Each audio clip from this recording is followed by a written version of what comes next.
This ABC15 Flash Briefing is sponsored by Sanderson Ford. All roads lead to Sanderson Ford. Hello there, I'm Megan Thompson with your afternoon update from ABC15 Arizona. An East Valley community will come together to honor a young life gone too soon. A vigil will take place tonight at Combs High School to celebrate the life of Preston Lord. Police say that he died after being assaulted at a Halloween party. Nearly 200 tips have poured in as they continue to investigate his death. That vigil starts at 6. If you live in Litchfield Park, tonight is your chance to express your concerns about water pressure issues in the city. There's an Corporation Commission will hold a town hall as they continue their investigation into water provider Liberty Utilities following some customer complaints. Mesa is making it easier to replace grass lawns with more desert-friendly landscapes in an effort to save water.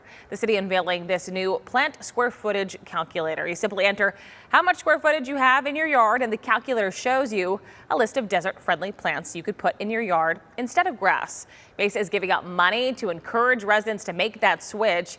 You can learn more on the city's website. It's Operation Santa Claus.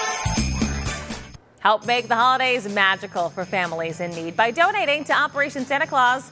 Now through December 20th, we're collecting non-perishable food items, children's clothing, new toys, or cash donations.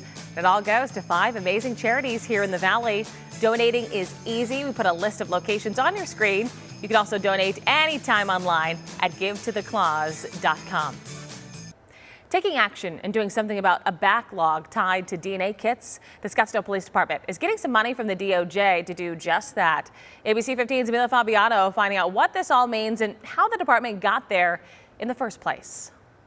Scottsdale Police Department applied for this grant through the Department of Justice this year. City Council approved it once they actually got it from the DOJ just several weeks ago, all to help with this backlog that's really been racking up over the course of the past year or so. So what exactly is a backlog? Well, the department defines evidence as backlogged if it has not been touched by a lab scientist within 30 days, if they haven't been able to get to processing it within 30 days. So this grant will continue to fund a DNA analyst in their lab that Scottsdale PD got back in 2020.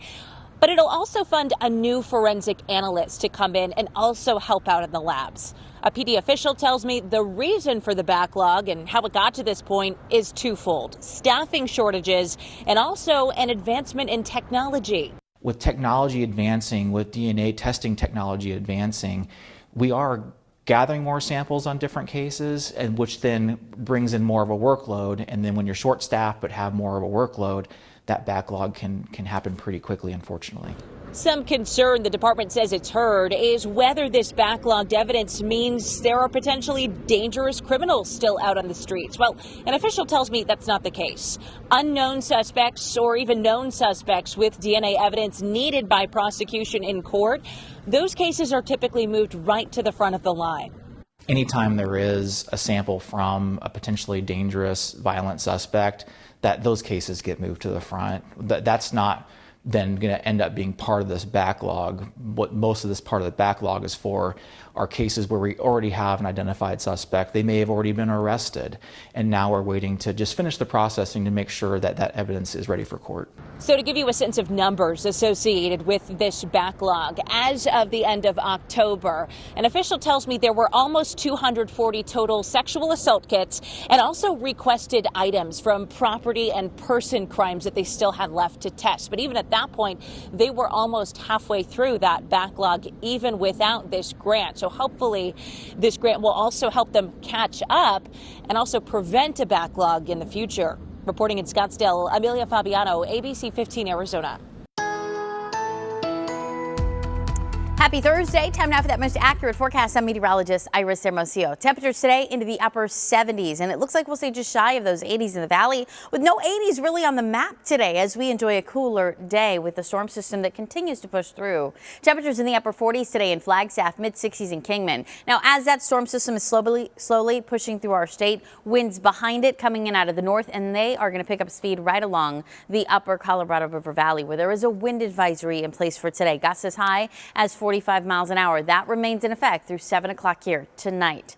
Breezes in that part of our state, or stronger winds, I should say, upper 70s today and tomorrow in the valley, with 40s in Flagstaff. A bit of a warm up as we head into the weekend, with temperatures topping out in the mid to upper 80s Sunday and early next week. But then more changes. Another storm system is approaching our state by the middle part of next week and into the later part of next week, bringing rain chances back starting Wednesday. We will have another update for you tonight. Until then, get the latest news, weather, and traffic at ABC15.com or download our free ABC15 mobile app. This ABC15 Flash Briefing is sponsored by Sanderson Ford. All roads lead to Sanderson Ford.